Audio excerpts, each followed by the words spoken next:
L'appel de la forêt, Jack London. Chapitre 1. La loi primitive. L'antique instinct nomade surgit, se ruant contre la chaîne de l'habitude, et de son brumeux sommeil séculaire s'élève le cri de la race. Buck ne lisait pas les journaux, et était loin de savoir ce qui se tramait vers la fin de 1897. Non seulement contre lui, mais contre tous ses congénères.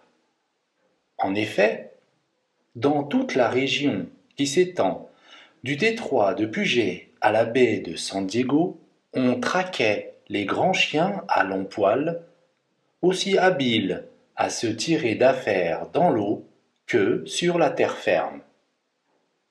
Les hommes, en creusant la terre obscure, y avaient trouvé un métal jaune, enfoncé dans le sol glacé des régions arctiques. Et les compagnies de transport ayant répandu la nouvelle à grand renfort de réclame, les gens se ruaient en foule vers le nord, et il leur fallait des chiens. De ces grands chiens robustes, aux muscles forts pour travailler, et à l'épaisse fourrure pour se protéger contre le froid. Buck habitait cette belle demeure, située dans la vallée ensoleillée de Santa Clara, qu'on appelle le domaine du juge Miller. De la route, on distingue à peine l'habitation à demi cachée par les grands arbres, qui laissent entrevoir la large et fraîche véranda régnant sur les quatre faces de la maison. Des allées soigneusement sablées mènent au perron, sous l'ombre tremblante des hauts peupliers parmi les vertes pelouses. Un jardin immense et fleuri entoure la villa, puis ce sont les communs imposants, écuries spacieuses où s'agitent une douzaine de grooms et de valets bavards, cottages couverts de plantes grimpantes pour les jardiniers et leurs aides. Enfin, l'interminable rangée des serres, treilles et espaliers, suivis de vergers plantureux, de gras pâturages, de champs fertiles et de ruisseaux jaseurs. Le monarque absolu de ce beau royaume était, depuis 4 ans, le chien Buck. Magnifique animal dont le poids et la majesté tenaient du gigantesque Terre-Neuve Elno, son père, tandis que sa mère Sheps, fine chienne collée de pure race écossaise, lui avait donné la beauté des formes et l'intelligence humaine de son regard.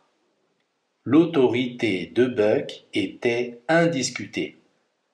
Il régnait sans contexte, non seulement sur la tourbe insignifiante des chiens d'écurie, sur le carlin japonais Toots, sur le mexicain Isabelle, étrange créature sans poils dont l'aspect prêtait à rire, mais encore sur tous les habitants du même lieu que lui. Majestueux et doux, il était le compagnon inséparable du juge qu'il suivait dans toutes ses promenades. Il s'allongeait d'habitude au pied de son maître, dans la bibliothèque, le nez sur ses pattes de devant, clignant des yeux vers le feu et ne marquant que par un imperceptible mouvement des sourcils l'intérêt qu'il prenait à tout ce qui se passait autour de lui. Mais apercevait-il au dehors les fils aînés du juge, prêts à se mettre en selle? Il se levait d'un air digne et daignait les escorter. De même, quand les jeunes gens prenaient leur bain matinal dans le grand réservoir cimenté du jardin, Buck considérait de son devoir d'être de la fête. Il ne manquait pas non plus d'accompagner les jeunes filles dans leurs promenades à pied ou en voiture. Et parfois, on le voyait sur les pelouses, portant sur son dos les petits enfants du juge, les roulant sur le gazon et faisant mine de les dévorer de ses 2 rangées de dents étincelantes. Les petits l'adoraient tout en le craignant un peu, car Buck exerçait sur eux une surveillance sévère et ne permettait aucun écart à la règle. D'ailleurs, il n'était pas seul à le redouter. Le sentiment de sa propre importance et le respect universel qui l'entourait investissant le bel animal d'une dignité vraiment royale. Depuis 4 ans, Buck menait l'existence d'un aristocrate blasé, parfaitement satisfait de soi-même et des autres, peut-être légèrement enclin à l'égoïsme, ainsi que le sont trop souvent les grands de ce monde. Mais son activité incessante, la chasse, la pêche, le sport, et surtout sa passion héréditaire pour l'eau fraîche, le gardaient de tout alourdissement et de la moindre déchéance physique. Il était, en vérité, le plus admirable spécimen de sa race qu'on pût voir. Sa vaste poitrine, ses flancs évidés sous l'épaisse et soyeuse fourrure, ses pattes droites et formidables, son large front étoilé de blanc, son regard franc, calme et attentif, le faisaient admirer de tous. Telle était la situation du chien Buck, lorsque la découverte des mines d'or du Klondike attirait vers le nord des milliers d'aventuriers.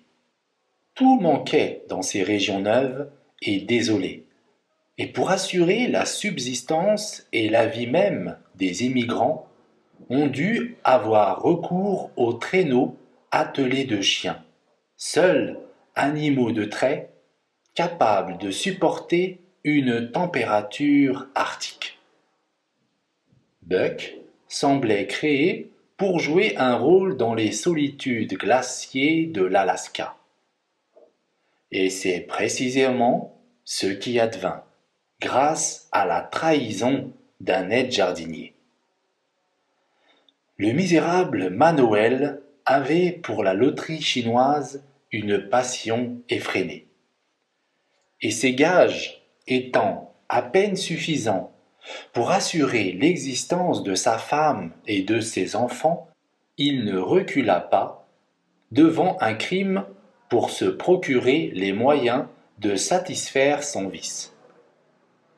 Un soir, que le juge présidait une réunion et que ses fils étaient absorbés par le règlement d'un nouveau club athlétique, le traître Manoel appelle doucement Buck, qui le suit sans défiance, convaincu qu'il s'agit d'une simple promenade à la brume. Tous deux traversent sans encombre la propriété, gagnent la grande route et arrivent tranquillement à la petite gare de College Park. Là, un homme inconnu place dans la main de Manuel quelques pièces d'or, tout en lui reprochant d'amener l'animal en liberté. Aussitôt, Manuel jette au cou de Buck une corde assez forte pour l'étrangler en cas de résistance. Buck supporte cet affront avec calme et dignité, bien que ce procédé inusité le surprenne. Il a, par habitude, confiance en tous les gens de la maison et sait que les hommes possèdent une sagesse suprême, même à la sienne.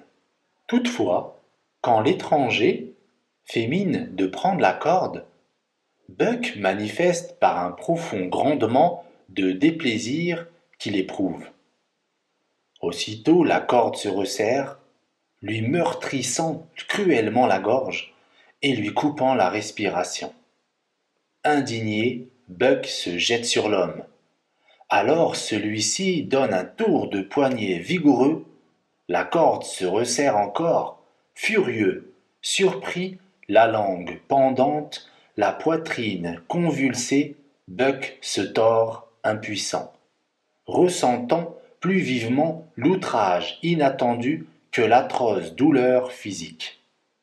Ses beaux yeux se couvrent d'un nuage, deviennent vitreux, et c'est à demi-mort qu'il est brutalement jeté dans un fourgon à bagages par les deux complices.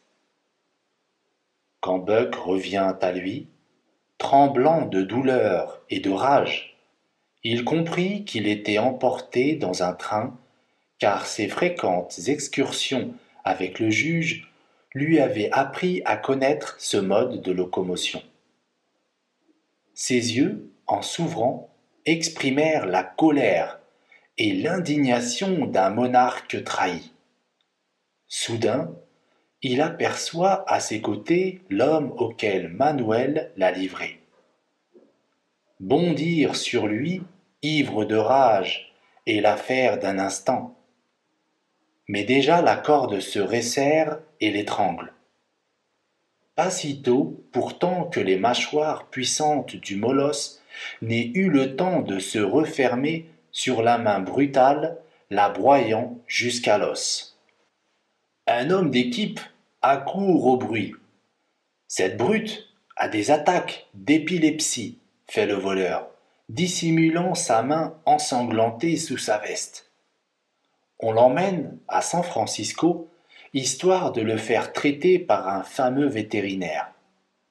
Ça vaut de l'argent, un animal comme ça. Son maître y tient. L'homme d'équipe se retire, satisfait de l'explication.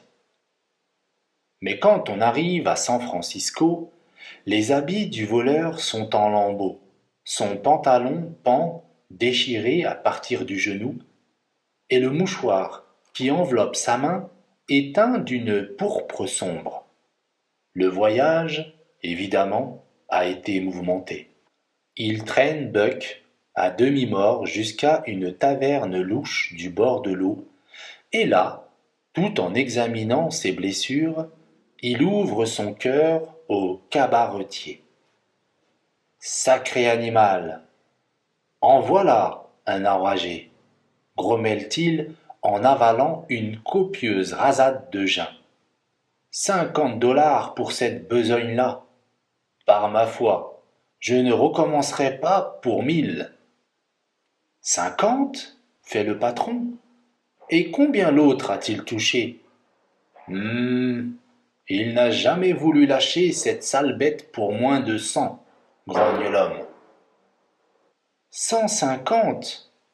Pardieu, il les vaut ou je ne suis qu'un imbécile? Fait le patron, examinant le chien. Mais le voleur a défait le bandage grossier qui entoure sa main blessée. Du diable, si je n'attrape pas la rage, exclame-t-il avec colère. Pas de danger, c'est la potence qui t'attend, ricane le patron. Dis donc, il serait peut-être temps de lui enlever son collier? Étourdi, souffrant cruellement de sa gorge et de sa langue meurtrie à moitié étranglée, Buck voulut faire face à ses tourmenteurs. Mais la corde eut raison de ses résistances. On réussit enfin à limer le lourd collier de cuivre marqué au nom du juge. Alors les deux hommes lui retirèrent la corde et le jetèrent dans une caisse renforcée de barreaux de fer.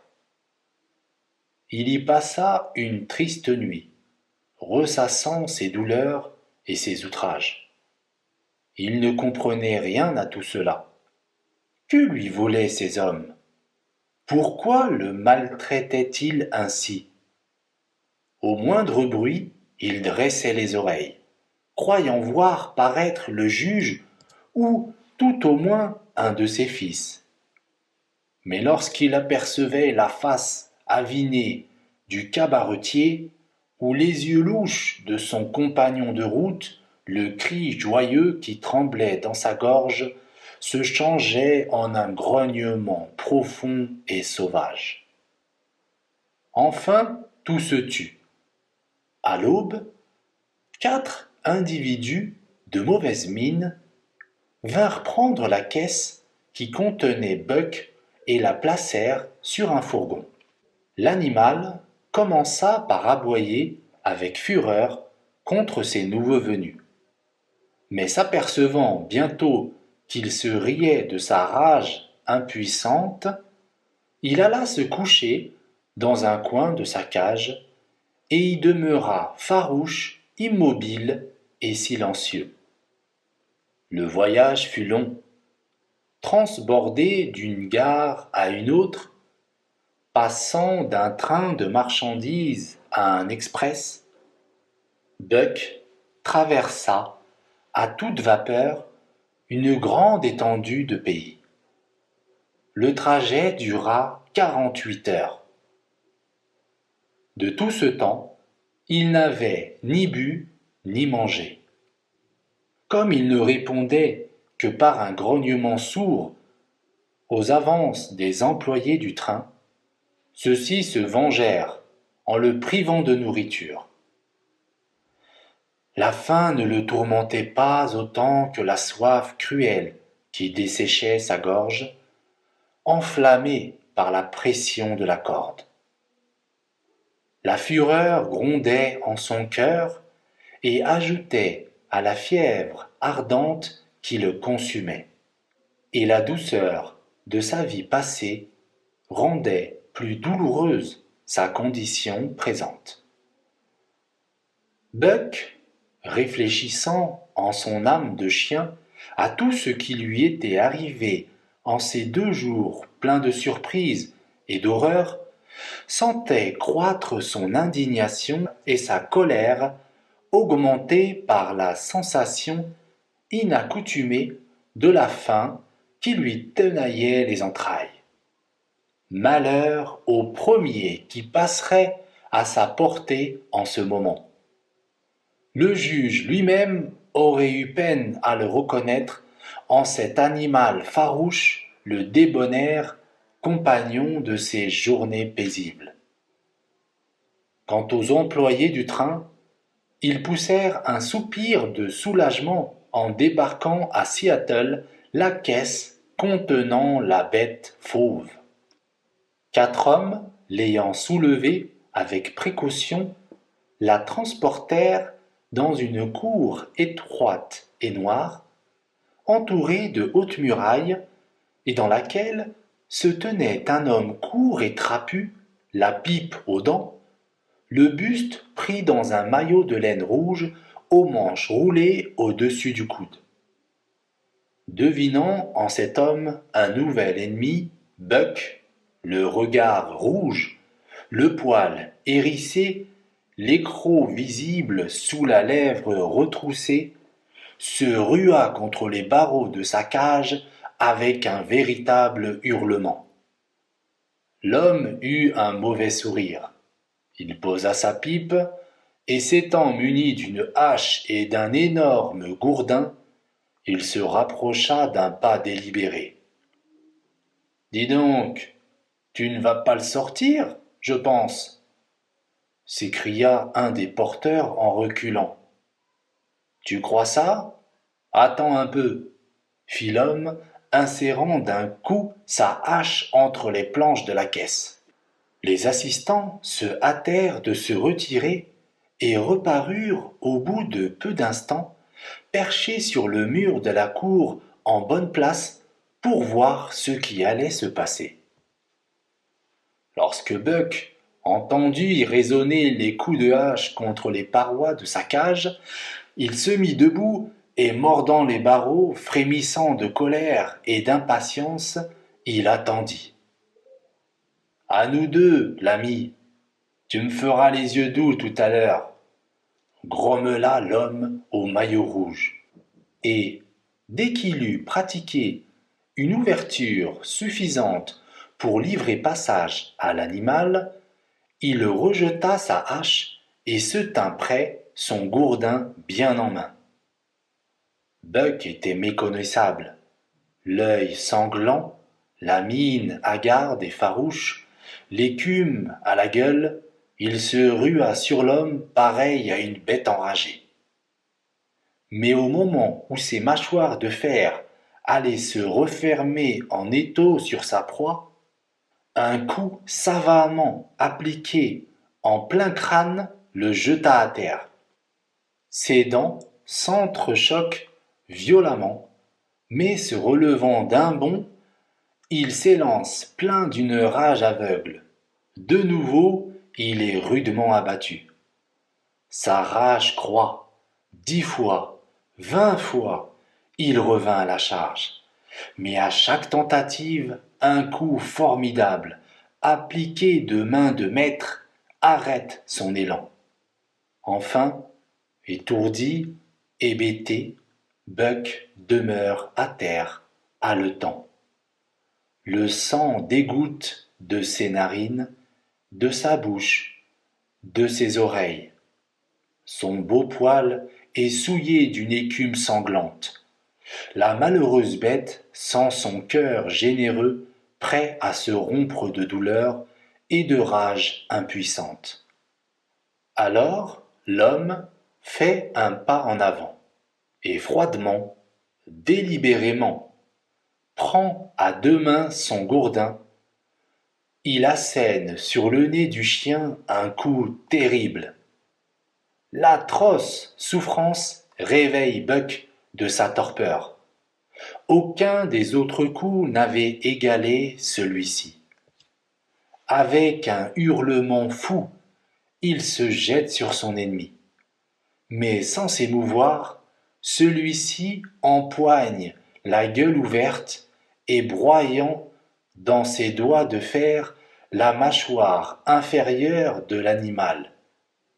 Il le secoue, le balance et finalement, l'enlevant de terre à bout de bras, il lui fait décrire un cercle complet et le lance à toute volée contre terre, la tête la première.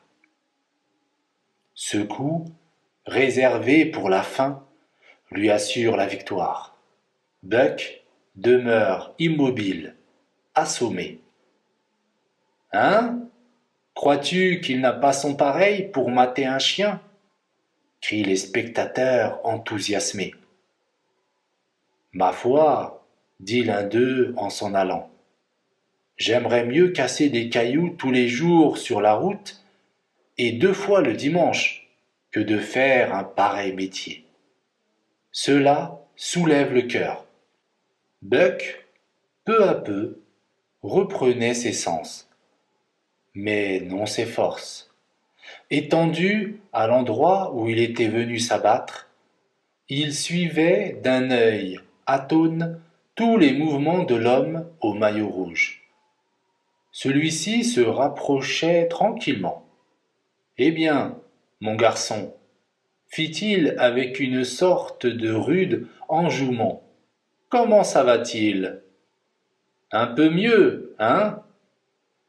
Paraît qu'on vous appelle Buck, ajouta-t-il en consultant la pancarte appendue au barreau de la cage. Bien. Alors, Buck, mon vieux, voilà ce que j'ai à vous dire. Nous nous comprenons, je crois. Vous venez d'apprendre à connaître votre place. Moi, je saurai garder la mienne. Si vous êtes un bon chien, cela marchera. Si vous faites le méchant, voici un bâton qui vous enseignera la sagesse. Compris, pas vrai? Entendu. Et, sans nulle crainte, il passa sa rude main sur la tête puissante, saignante encore de ses coups. Buck sentit son poil se hérisser à ce contact, mais il le subit sans protester. Et quand l'homme lui apporta une jatte d'eau fraîche, Il but avidement. Ensuite, il accepta un morceau de viande crue que l'homme lui donna bouchée par bouchée. Buck, vaincu, venait d'apprendre une leçon qu'il n'oublierait de sa vie. C'est qu'il ne pouvait rien contre un être humain armé d'une massue. Se trouvant pour la première fois face à face avec la loi primitive, envisageant les conditions nouvelles et impitoyables de son existence, il perdit la mémoire de la douceur des jours écoulés et se résolut à souffrir l'inévitable. D'autres chiens arrivaient en grand nombre, les uns dociles et joyeux, les autres furieux comme lui-même, mais chacun à son tour apprenait sa leçon. Et chaque fois que se renouvelait sous ses yeux la scène brutale de sa propre arrivée, cette leçon pénétrait plus profondément son cœur, sans aucun doute possible, il fallait obéir à la loi du plus fort. Mais quelque convaincu qu'il fût de cette dure nécessité, jamais Buck n'aurait imité la bassesse de certains de ses congénères qui, battus, venaient en rampant lécher la main du maître. Buck, lui, obéissait, mais sans rien perdre de sa fière attitude, en se mesurant de l'œil à l'homme abhorré. Souvent, il venait des étrangers qui, après avoir examiné les camarades, remettaient en échange des pièces d'argent, puis emmenaient un ou plusieurs chiens qui ne reparaissaient plus. Buck ne savait ce que cela signifiait. Enfin, son tour vint. Un jour, parut au chenil un petit homme sec et vif, à la mine futée, crachant un anglais bizarre, panaché d'expressions inconnues à Buck. Sacré matin! Cria-t-il en apercevant le superbe animal. V'là un damné failli chien! Le diable m'emporte! Combien? 300 $. Et encore, c'est un vrai cadeau qu'on vous fait, répliqua promptement le vendeur de chiens. Mais c'est l'argent du gouvernement qui danse. Hein, Perrault? Pas besoin de vous gêner. Perrault se contenta de rire dans sa barbe. Certes, non, ce n'était pas trop payé un animal pareil. Et le gouvernement canadien ne se plaindrait pas quand il verrait les courriers arriver moitié plus vite que d'ordinaire. Perrault était connaisseur, et dès qu'il eut examiné Buck, il comprit qu'il ne rencontrerait jamais son égal. Buck, attentif, entendit tinter l'argent que le visiteur comptait dans la main de son dompteur. Puis, Perrault siffla Buck, et Curly, Terre-Neuve d'un excellent caractère, arrivé depuis peu et qu'il avait également acheté. Les chiens suivirent leur nouveau maître. Perrault emmena les deux chiens sur le paquebot Narwhal, qui se mit promptement en route, et tandis que Buck, animé et joyeux, regardait disparaître à l'horizon la ville de Seattle, il ne se doutait guère que ses yeux contemplaient pour la dernière fois les terres ensoleillées du sud. Bientôt, Perrault descendit les bêtes dans l'entrepont et les confia à un géant à face basanée qui répondait au nom de François. Perrault était un Franco-Canadien, suffisamment bronzé, mais François était un métis, indien, franco-canadien, beaucoup plus bronzé encore. Buck n'avait jamais rencontré d'homme du type de ceux-ci. Il ne tarda pas à ressentir pour eux une estime sincère, bien que dénués de toute tendresse, car, s'ils étaient durs et froids, ils se montraient strictement justes. En outre, leur intime connaissance de la race canine rendait vain tout essai de tromperie et leur attirait le respect. Buck et Curly trouvèrent deux autres compagnons dans l'entrepont du narwhal. L'un, fort matin d'un blanc de neige, ramené de Spitzberg par le capitaine d'un baleinier, était un chien au dehors sympathique, mais d'un caractère faux. Dès le premier pas, il vola la part de Buck. Comme celui-ci, indigné, s'élançait pour reprendre son bien, la longue mèche du fouet de François siffla dans les airs et venant cingler le voleur, le força de rendre le butin mal acquis. Buck jugea que François était un homme juste et lui accorda son estime. Le second chien était un animal d'un caractère morose et atrabilaire.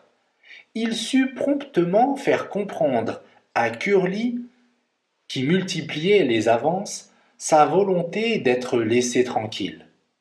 Mais lui, du moins, ne volait la part de personne. Dave semblait penser uniquement à manger, bâiller, boire et dormir. Rien ne l'intéressait hors de lui-même. Quand le paquebot entra dans la baie de la reine Charlotte, Buck et Curly pensèrent devenir fous de terreur en sentant le bateau rouler, tanguer et crier comme un être humain sous les coups de la lame. Mais Dave, témoin de leur agitation, levant la tête, les regarda avec mépris. Puis il bâilla et, se recouchant sur l'autre côté, se rendormit tranquillement. Les jours passèrent, longs et monotones. Peu à peu, la température s'abaissait. Jamais Buck n'avait eu si grand froid.